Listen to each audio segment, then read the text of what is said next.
What is shaking, everybody? Hope everybody's having a fantastic Sunday afternoon. It's been a nice weather. Chilling out in the backyard, watching some football. I really got to work on this. This beard always gets away from me. So I can never keep it and every time I get in front of a camera, I notice it's like there's got to be some kind of like a cookie cutter that I could just put it on the beard, and then just shave around it. It's gotta be something that I can get it even, or maybe I'll just hold. If I just I think if I just hold my head like that. I think like that. If I just hold my head like that, I think that's pretty good. That's not bad. But as soon as I straighten it out, then it's like, you don't know how many times I've heard that over the years, bro. Your beard's crooked. Like my fucking head's crooked. It's like Randy Macho Man Savage telling Mean Gene Okerlund, "Your mustache is crooked." One of my favorite clips of all time. So Niners get a nice win today. You know what that was? That was a professional effort. That was a better team getting the win in I'll say impressive. It wasn't dominant, but it was closer to dominant than not. Like I never really felt like they were in jeopardy in that game. There was one part of the game that I thought was the turning point, and that was the end of the first half. 38 seconds left. Niners force a punt, get the ball about their own 25-yard line. 38 seconds left, no timeouts. Decide, hey, let's try to get a field goal. Don't mind it. Do something safe. See if you can get some yardage. Maybe get out there. Pinero's been money. He was again today. See if you can get him in field goal range for a long field goal. Okay. And no. McKivitz gets beat. 14th, huh? He gets beat anyway. Burns is really good. Gets beat. Knocks the ball loose. Fumble, interception, whatever you want to call it. They called it a fumble. It wouldn't have mattered. It got picked off anyway.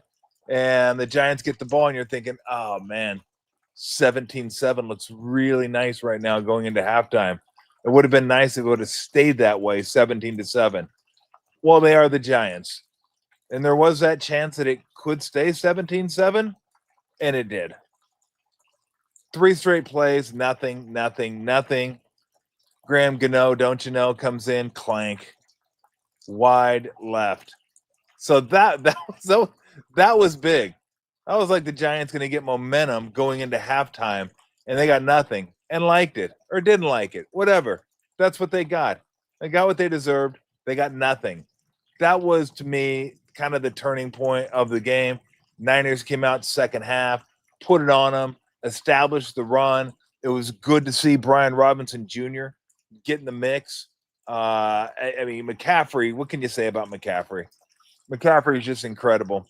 I want to make sure I get the numbers right. I want to say it was like 173 total yards is what it was.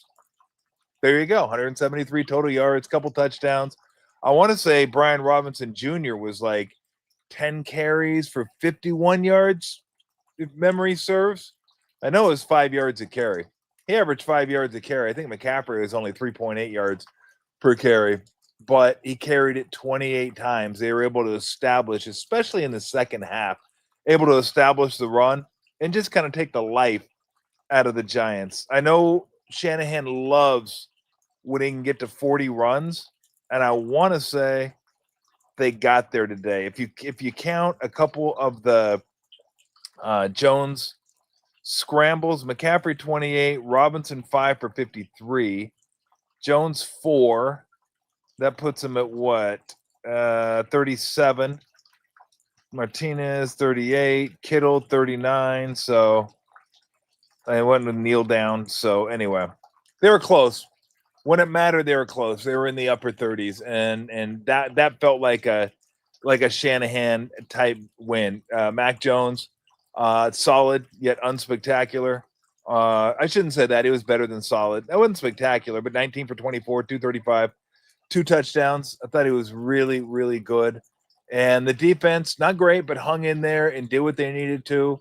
And, of course, it would not be a Niners game It would not be a Niners game in 2025 unless somebody else on the defensive line got hurt. Why wouldn't they? Michael Williams this time, toward the end of the game, comes off I thought maybe banged his knee because he walked off. Shanahan said they'll know more tomorrow, MRI. The word ACL was spoken. Look, if I was them, I would fear everything's an ACL. If I banged my elbow, I would think, what do you think? ACL. ACL? ACL's in your knee. I know. Trust us. That's what we're fearing. We're fearing an ACL. ACL? He's only got the sniffles. Look, we're going to do the imaging anyway. I know he's just got the sniffles. He was coughing. Fever was 99. We're thinking it could be an ACL. The possibility it's an ACL. What are you talking about? Like he just choked on some food for a couple seconds. Look, it was a violent choke. Someone thought about giving him the Heimlich. Maybe some guy did. I'm not ACL. That's what we're thinking. We're thinking it could be an ACL. I've never seen anything like this, except for the last time I said I've never seen anything like this. Oh, yeah. And the time before I said I've never seen anything like this. Like, fucking enough's enough, isn't it? Isn't enough? Like, at some point, you're thinking, come on.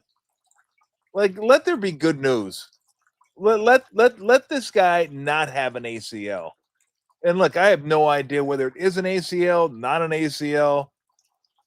I know the words were spoken, and I would speak them too. I would always be fearful that if anybody in the Niners goes down, period, for whatever reason, they got tackled, they fell off a scooter, they fell going into bed, they fell. I don't care, ACL.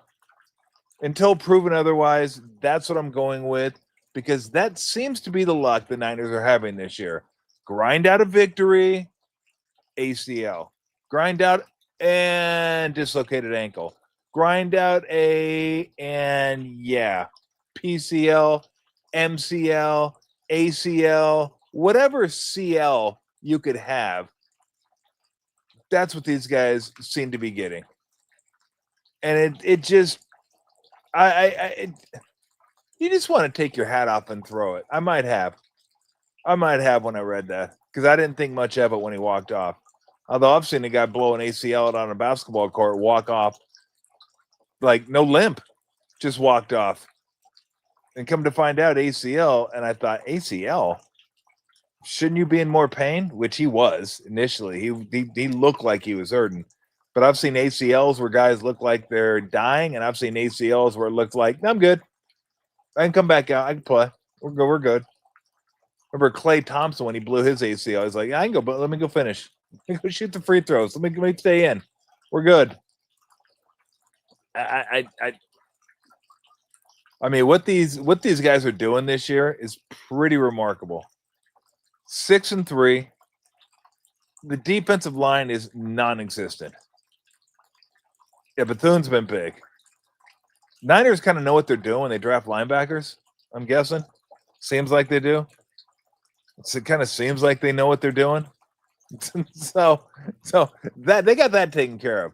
If they can keep them healthy, of course. Keep them healthy, then they're good to go. But linebackers, I trust them. Hopefully they'll start getting some guys back. Hopefully Purdy comes back this week. Yeah, Jennings had a really nice touchdown grab too, that reverse pivot. I love that move. I did that when I was playing football like 40 years ago, 30 years ago. I just thought, I don't remember people doing it, but I just thought it was a cool move. And because I played basketball, it's like a reverse pivot in basketball where you go one way, stop. And yeah, I'm going to get into that in a minute. I just figured, hey, basketball pivot, footwork inside foot plants, come back out. You leave your guy in the dust. And you see a lot of teams doing it now, a little in-out move. But it's a reverse pivot in basketball is what it is. And it works beautifully most of the time. And that's what that was. Juwan Jennings, reverse pivot, caught it, scored a touchdown. That was nice. But it's nice to get out of there with a win. I would love to be able to say it's nice to get out of there without getting an injury. But when are these owners going to learn? Well, shouldn't it be mandatory? Like, shouldn't other owners make it mandatory for every field to have grass? And why do we still have turf fields? Somebody help me out with this. What are we doing? This is the height of God. What's the term I'm looking for? Uh, I guess taking care of players, taking care of assets, making sure everyone has the best of everything. And like, we didn't get this. You remember the turf they played on back when I was playing basketball? Holy hell. That was concrete. That was green concrete, is what those guys played on. Now, that was a joke. This stuff's better than that. But that was an absolute joke, what they played on. But as an owner, they finally figured this stuff out. And I'm not sure if Mark Cuban gets the credit. He's one of the guys that gets the credit. We've actually gone maybe a little overboard with it, but better than the other way. If I'm an owner, what's your most prized asset? Right? What's your most prized asset? Is it your arena, your stadium, locker rooms, coaches, court, field, whatever it is? Nothing's more important than the players. Nothing. So why wouldn't you try and take care of those guys as best as humanly possible? And I go back to Mark Cuban, because he was one of the first ones who walked in the locker room plushed out, right? They had the Sony PlayStations there. I thought, really? You need Sony PlayStations? They have this there. They have, everybody had their like own little individual recovery shakes in the refrigerator. I'm thinking, do they really need their own individual recovery shakes? But yeah, they do. They do. They don't, and they do. They don't, because you're probably thinking, man, they could probably get that but they never do. So the trainers will make, like, let me see what you're missing. Let me give you some of this, and we'll make that for you. And you're good to go. Why do they have PlayStations in there?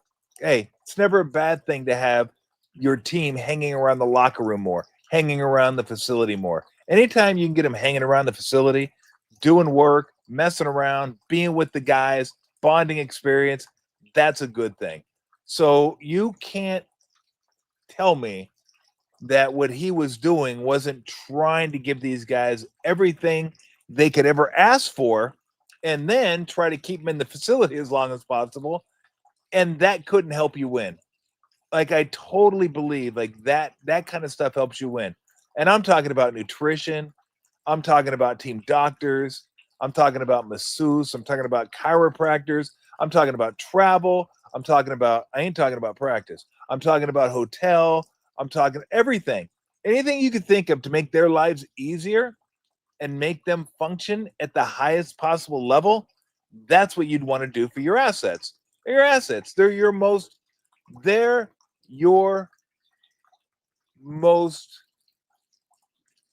I guess not I mean, I guess they're just some of your most valuable assets. I was trying to look for a better way to say it, but they're your most valuable assets. You should treat them as such. Why would you put your most valuable assets on turf? Why would you take the players that are going to help you win or lose decide the fate of the organization in the near term? Why would you risk that on turf? Why would you risk that on saving a couple bucks on turf? Even if it costs more, pay more. Do what you have to do. In a dome, who cares? Vegas rolls it out. Arizona rolls it out. They play on grass. Being in a dome is no excuse for not having grass. And if you're in crappy weather, if you're in absolute crappy weather, maybe you have an excuse. Maybe you have an excuse. But you can't tell me they can't figure it out. You can't tell me you can't get a greenskeeper out there figure this thing out. Figure out how to keep the grass alive, how to keep it going, how to keep it viable during the winter months when it's cold. Again, it's probably more expensive. There you go. I mean, you really going to put everything you can into a roster, everything you can into your team, and then skimp on the surface they play on? That's the route you want to take? So I just don't believe for a second that it's not viable. I believe for more than 1 second that it's cheaper. That's the cheapest way to go. And owners, for whatever reason, some owners decide, let's go the cheap route on this one. It's not cost effective. Let's put our players at risk.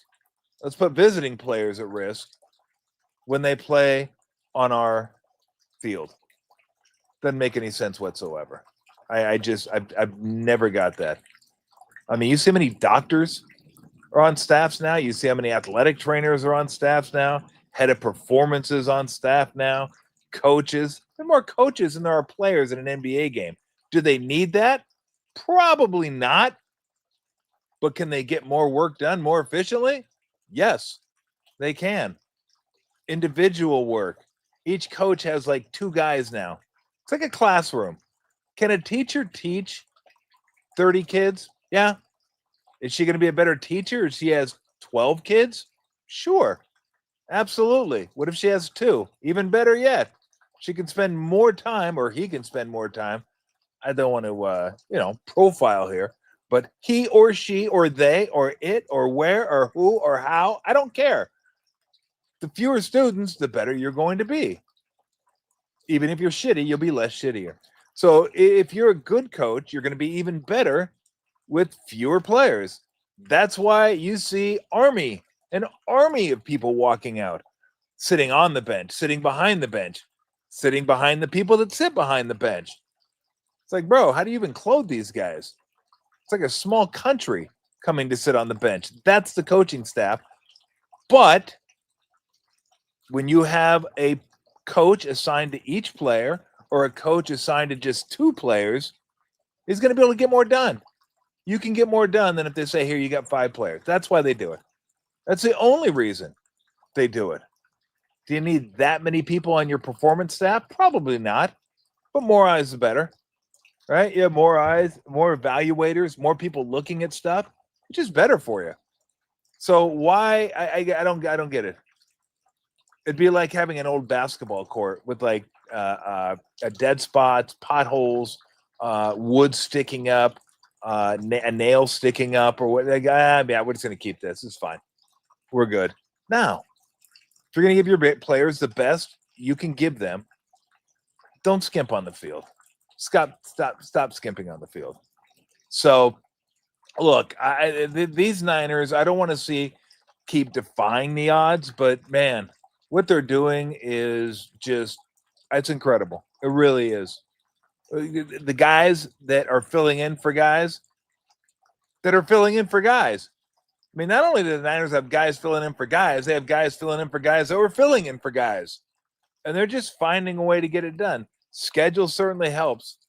But look, Chargers went to New York and lost a football game. Yeah, the old Boston Garden was classic. I used to dribble in Boston Garden, and I'd dribble, and the ball would never come back up. It would just hit a dead spot and stop. I mean, that wasn't detrimental to my health. It was detrimental to my turnover ratio, is what it was.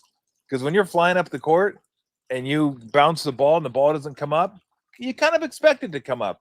It's a basketball court. They're supposed to have a certain amount of bounce to it. So when you're like, boom, and you go to dribble again, but there's no ball there, it's kind of a weird feeling. So look, this is what I thought the Niners would have to do. Start scoring 30-plus a game, outscoring some teams. The defenses are going to get tougher. They're going to get tougher this upcoming week against the Rams, which that'll be a massive game. Massive game. They win that one, pull even with them, and 2 games in hand. Boom, tiebreaker over. Now the Rams are going to have to jump you to beat you. So if you win next week, not only are you going to pull even with them, for all intents and purposes, you're going to go ahead of them because they're going to have to finish ahead ahead of the Niners. So we'll see. Hopefully Purdy comes back. Hopefully Pearsall comes back. Be nice to get him back in the mix. Ayuk, hopefully by the it's sometime in October would be nice if he were back sometime in October.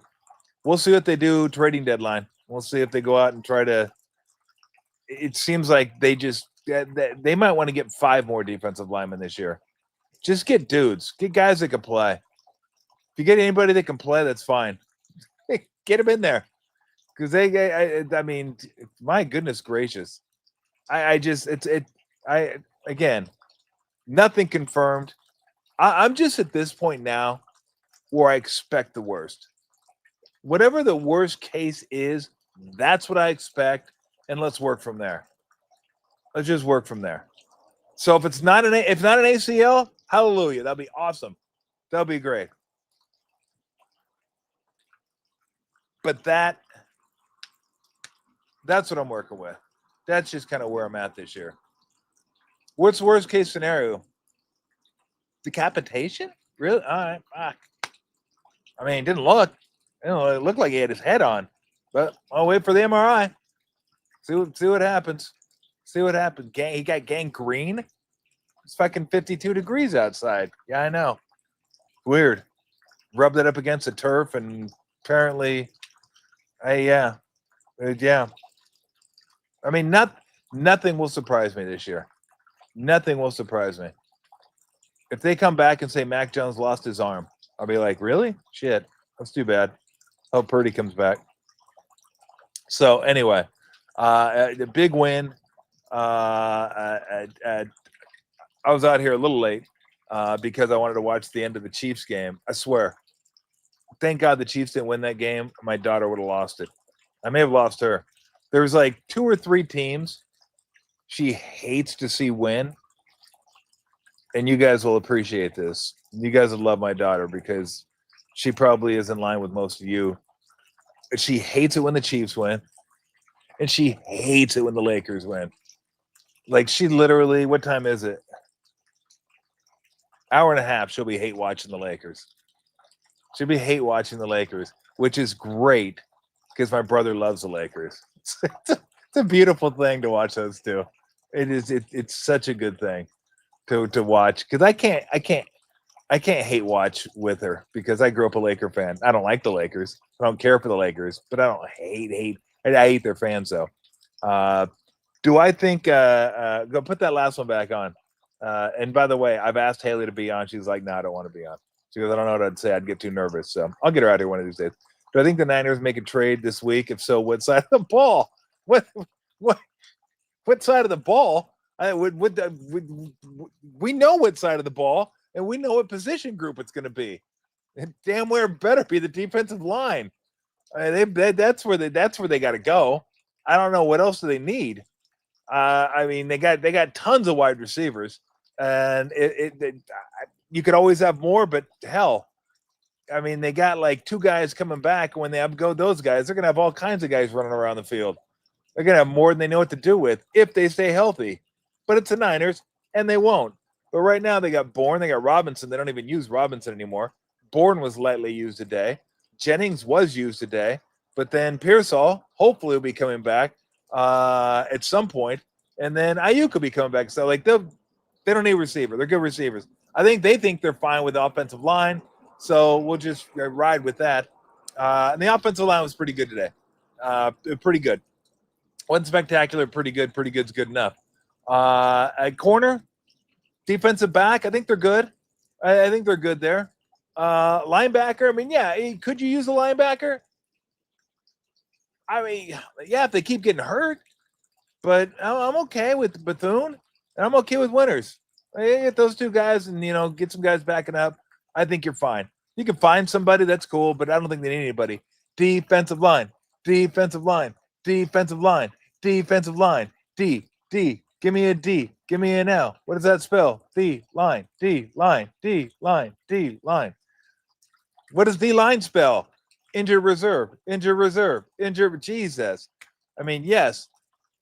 Defensive line. The more the merrier. Just, I don't even care if you feel like you're going in like, look, I don't want to come in here like showing signs of weakness so you can take advantage of me. Bro, those days are over. Everybody knows you need a defense. This thing, how long can this thing keep? How long can they hold on? How long can this team keep holding on? I mean, good lord, they're 6-3 and just have gotten eviscerated with injuries. Like, help them, help you, help them, help you.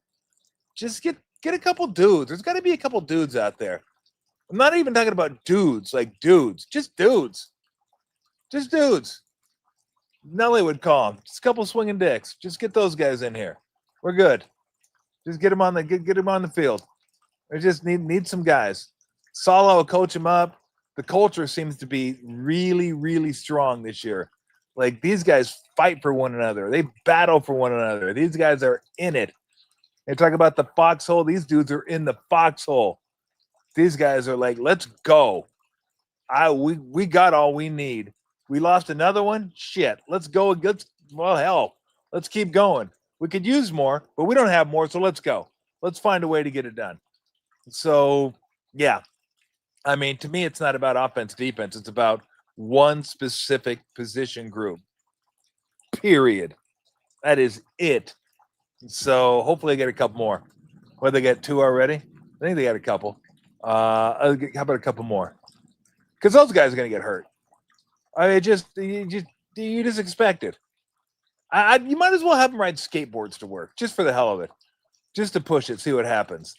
So I just like, hey, ride skateboards to work, and no, anyway, let's buy the whole. Let's buy everybody in the defensive line unicycles too while we're at it. Just fuck off with unicycles, and get them. Go to the skate park after practice. Let's just keep pushing the luck. I mean, I really feel like what's the name of that movie?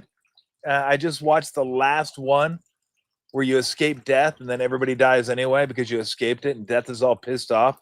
I feel like somebody on the Niners, can somebody trace this back? Is there somebody on the Niners that avoided injury over the last like 9 games, maybe even preseason, that you thought, oh shit, I thought he blew his knee out on that one. Boy, he got lucky on that one. And then, like, the injury reaper was sitting up there watching the Niner game in the preseason. He's like, motherfucker, really? Oh, you think you escaped the final destination? Yeah, this was like the final destination of injuries for the defensive line.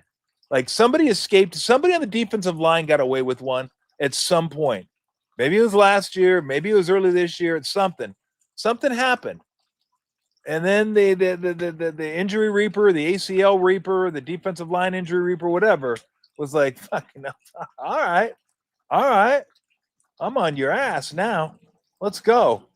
And then he just started having like shit happen, and dudes who were like 3 yards away roll into guys. There's like no way he could even roll into him, rolls into him again, blows out an ACL. Guy falls on his knee. It's like, oh, that couldn't be an ACL, could it? Oh, it is an ACL. Okay, that's cool too.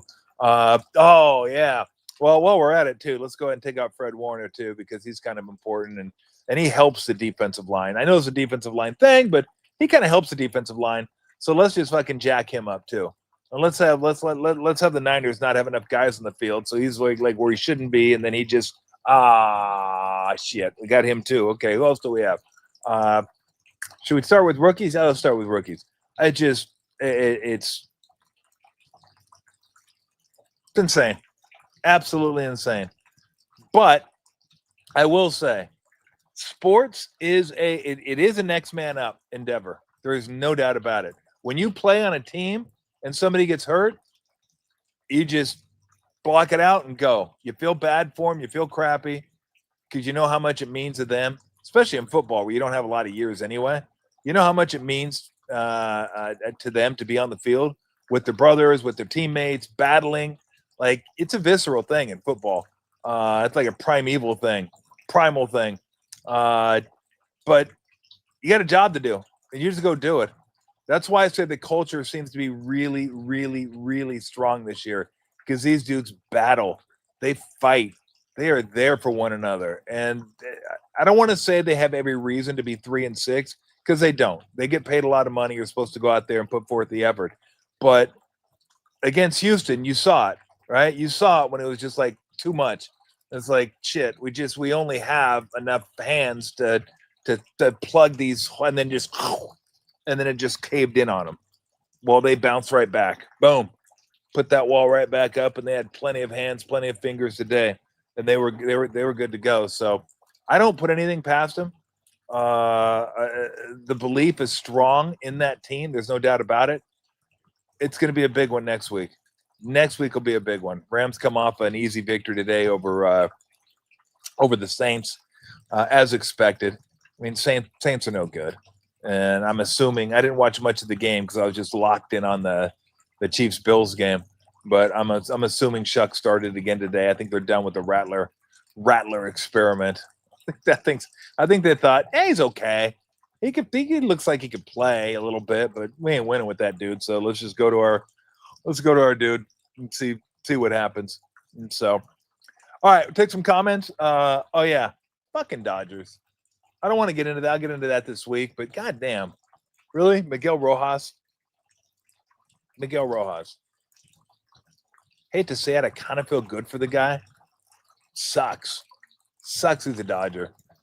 I mean, that's the highlight of his career, period. End of story. And will be the highlight of his career moving forward. He will never have a moment like that.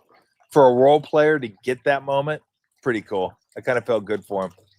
But I was still pissed off. I'm like, are you kidding me? And then when he said he thinks that's his first home run this year against a right-handed pitcher, I was like, why not? Why not? So we'll get to that this week. What a great series. Could have been a lot better if Blue Jays had won, but they didn't. All right, got any thoughts on the Niners? Get out of here. Go watch the football game. Seahawks and the Commanders. But, yeah. Did I like the bunt with nobody out? I did, because it was Connor Falefa. That dude was, that day he was kind of lucky to get a bat on a ball during the postseason. What was he, 0 for 14 at one point? Like, he wasn't hitting at all.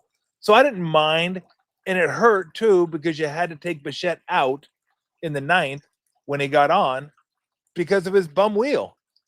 So it sucked because, yeah, look, if Bo Bichette's batting behind Vladdy, there's no way they bunt there, right? He's swinging away all day, every day.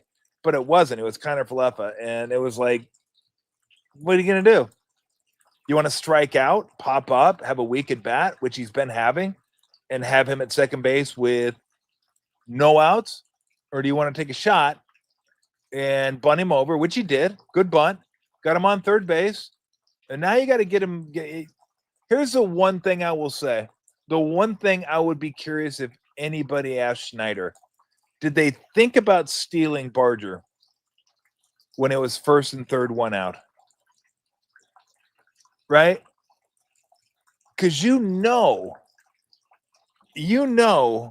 God, what was his name? I'm blanking on his name. The catcher. Dude can rake. Dude could flat rake. Kirk. Yeah, Kirk. He can rake. He can't run. A lick. And you knew if he put it on the ground, game was over. Oh, he put it on the ground. 2 games in a row, Blue Jays lost. Double play. That's how they ended the game. Double play. Barger got caught off second base. Game 6. And then, so I thought, double steal? Would the Dodgers be afraid of the double steal and not throw through? Would they throw through? And then maybe have Mookie coming forward. So if Vladdy Guerrero, if Junior decided to head home, they'd cut him off. Like, I just hated that it was first and third with Kirk up. And Kirk had so many big at-bats this postseason. And like I said, dude could rake. That's the one truism in baseball. There's probably others, but the one truism in baseball, fat dudes can rake. Fat dudes can rake. Because what else do you think they're good at? Fat dudes aren't stealing bases. They're not super athletic. Like, fat dudes don't play center field. Fat dudes aren't a plus, 3 defensive WAR as a right fielder. They're not shortstops. They're catchers, and they can rake. And they can rake. I wouldn't squeeze. Not with Kirk. Nah, because that dude can hit out of the ballpark, and he can hit a gapper. It's a gapper. Game's over. But both teams had bases loaded. Couldn't get. That's another thing too. Rojas did. Chopper to second, buckled his leg, got up, leg was buckled. I was like, oh, fall down, fall down, fall down. And then he didn't fall down, and he threw him out at home. Yeah, Pajas, the catch in center, that was incredible. You're right. I don't know if Edmund would have got there with the bad wheel. So that was, I just, oh. And they had the right guy up too, Clement. That guy was a hit machine too. But did anybody get the Joaquin Arias vibes when Miguel Rojas' leg kind of buckled when he was throwing it? Because I went back to Matt Cain's perfect game when Arias caught that ball at third. I was like, oh, and then his leg, he kind of did the whole, I was like, oh shit, he's gonna drop it, he's gonna throw it away. What's gonna happen? And then he just threw a BB across the diamond, and everyone was celebrating. I was like, oh god. And that's what kind of happened with Rojas. It's like, oh, knees buckling. Oh, I got him anyway. And the Dodgers loaded the bases. But yeah, Paz, who didn't hit a lick either. He didn't hit a lick. That's why he wasn't playing. This guy was like an over. He was an automatic out at the plate. But Dave Roberts goes, yeah, just in case, put him in center. Edmund's not running. I don't think Edmund gets that ball. He almost killed Kike Hernandez out and left. Kike was going for the Willie Mays style catch. I thought Kike Hernandez was awfully short, being that there was 2 outs. But I mean, Clement's not a guy that I don't know what the scouting report says. Maybe he drops a lot of balls in front of left fielders. Maybe that line drive. But man, he popped that one. I was like, oh, it just stayed up in the air too long. Because Kike Hernandez, if he would have caught it, that'd have been Willie Mays. But I don't know that he was going to catch it. He didn't have to. Paz caught it, and then he got run over for his troubles. I mean, just got decked. So, I mean, look, amazing series, amazing game. That's what baseball has that no other sport can match. No other sport can come close to matching. The tension. How great was that tension? That drama, the last, 4 innings. Oh, I mean, I wanted to see the Blue Jays win. I certainly didn't want to see the Dodgers win. But I didn't have anything invested in it. I didn't bet the game. I didn't really care that much, except, I wanted to see the Blue Jays win. And my heart was coming out of my chest watching that. And basketball does not have that. Football does not have that. Hockey does not have that. You don't have those moments in between the pitches where everything builds. Everything builds. And then here comes the pitch. Is it a ball? Is it a strike? Is it a swing? Is there contact? Where is the contact? How hard is the contact? Fouled off? Let's do it all over again. It was insane. I loved every minute of it. Every minute. And the whole series was incredible. From the 18-inning game where everybody thought the Blue Jays were done, and then they weren't, and they bounced back. And I mean, what can you say about Yamamoto? I mean, good Lord. 6 innings, 96 pitches the night before, and then you come back and throw. What did he throw? 3? Was it 3 full or 2 2/3, something like that? I mean, that's insane. That's absolutely insane. That was like the whole Madison Bumgarner thing. Madison Bumgarner had a couple of days of rest, though. I think maybe 2. But Madison Bumgarner went 5 as well. But I mean, back to back. I got you. The full pitching staff was on display last night. The full pitching staff was on display. Ohtani, check. Glasnow, check. Snell, check. Yamamoto, check. Let's just empty him out. Relievers, you're good. Go ahead. Dig into your backpacks. See what kind of Halloween candy you have in there. Hang out. You're watching. The big dogs are going to get it done. And last game of the season, why wouldn't the big dogs get it done? And the big dogs did get it done. God damn it. They got it done. Dodgers are pretty good. They won a damn World Series without Mookie Betts being Mookie Betts. He was more like Mookie Wilson. and they still won the World Series. They didn't even hit, and they won the World Series. I mean, the Dodgers were a well below average offense, maybe strong, but a below average offense for the postseason, and they won the World Series still. What are you gonna do? What are you gonna do? All right, a couple comments, then we'll get on out of here. Starting to get a little dark, as you can tell. All I got is this little light next to me. Yeah, 1.2 bill. 1.2 bill. That, you know what? You spend money, you get results, and the Dodgers most certainly did. But guess what? Anybody could have got those guys. If they wanted to pay up, they could be on their team too. They didn't. Although they couldn't have got Ohtani. Ohtani says, here's what I want. Everybody say you're good or not. Everybody said we're good, except for the Angels, of course. Nah, that's too much for us. Not that he was going there.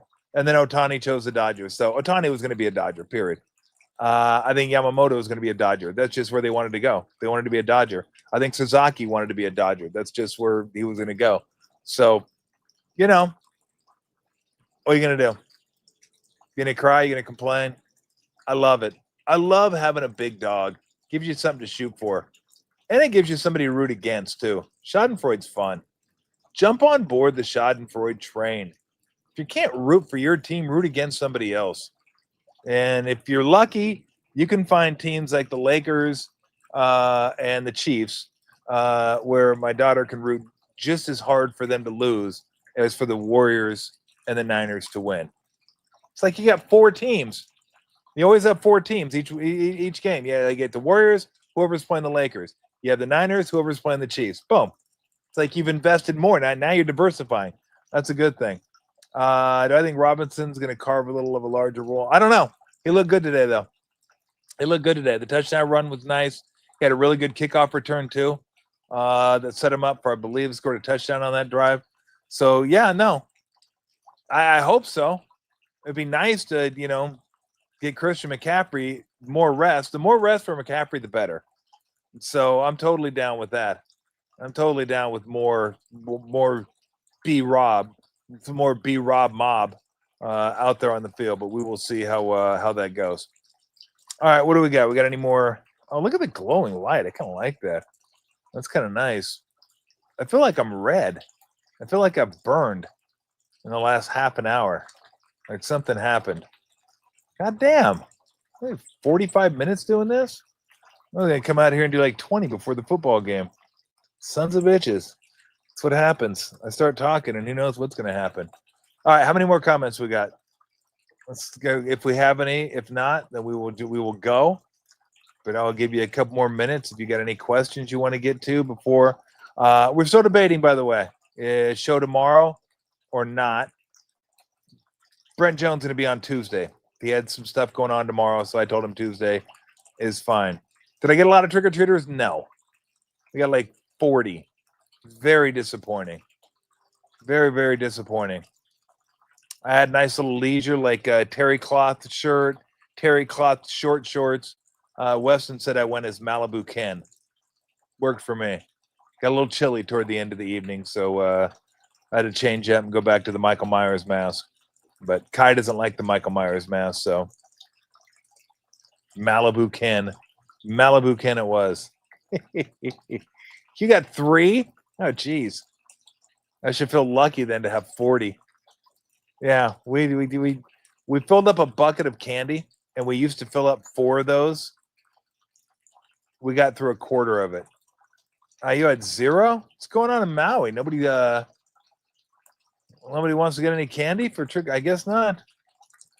I like it. I like the kids when they come out and dress up, especially the little ones.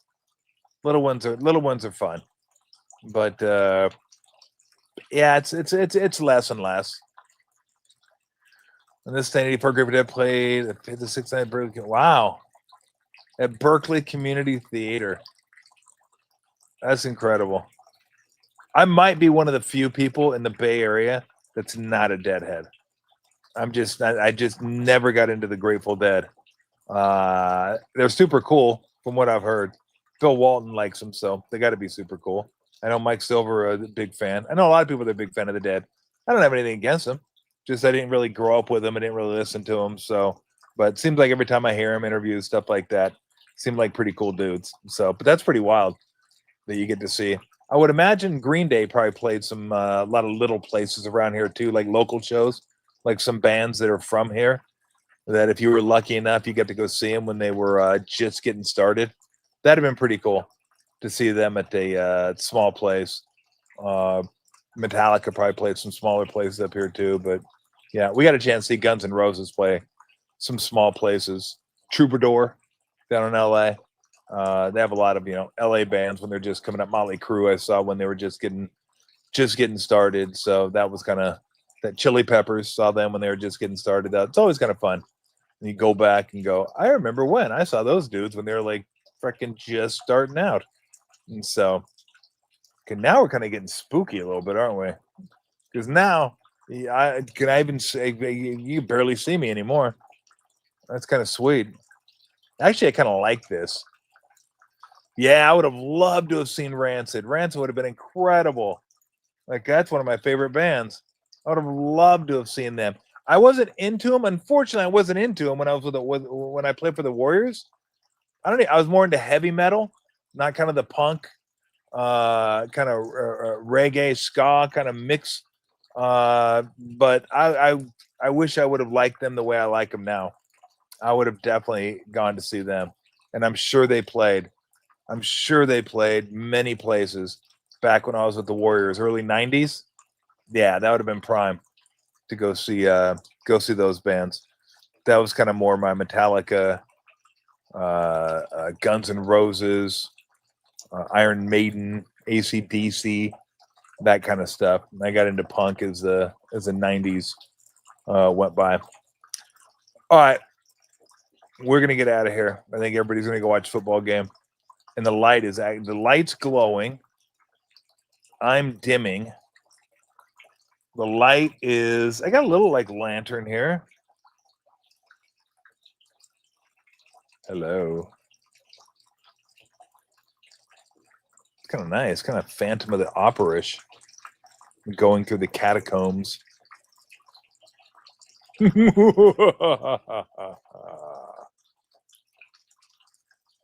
right. Enough of that shit. All right. Everybody have a good evening. Go grab yourself some dinner, grab yourself some beer, whatever. Enjoy the see if we can get the Commanders home. Get the Commanders in over the Sea Hags until Tuesday, maybe tomorrow, but for sure Tuesday. Brent Jones will be on with us on Tuesday. Should have Steve Kerr at some point this week. Got to work around the schedule. Tuesday they're home. Wednesday they're in Sacramento, and I think they go back out on another road trip. Or I don't know. I'm about 2 games ahead with Warriors, and that's about as far as I go.